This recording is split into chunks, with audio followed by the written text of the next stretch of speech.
Back to another video. Nasiki video je koi unboxing tripod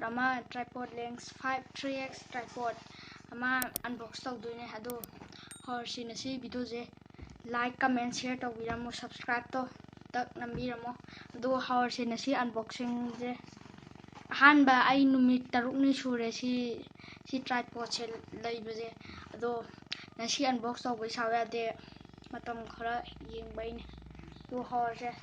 ahanba ai lathokkhare bako ado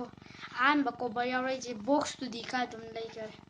si box se han yaw pane bas mana tawaga manung da tripod yaw pane bako do si box se tripod na sida stand thammi bako do ge si my box en do sida cover yaw pane features 3x tripod kenom hai Amazon dai purchase tawbuju ya do link do makha pijaramge description da do koi huji tripod sina sile IC stand je khajan mane bako tarak tanaba moi yawram mena ko screw na tawga hapjan mane ba ta dana ba dai huji ki model je sile to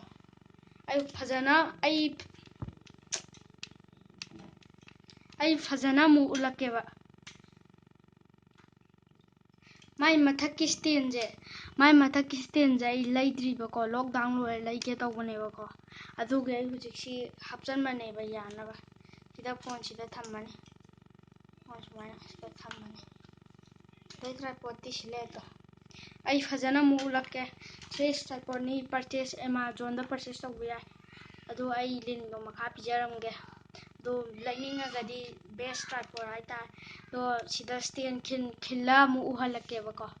do yengase unbox ti tawbudi loira do review amta tawke ba like a Hellcat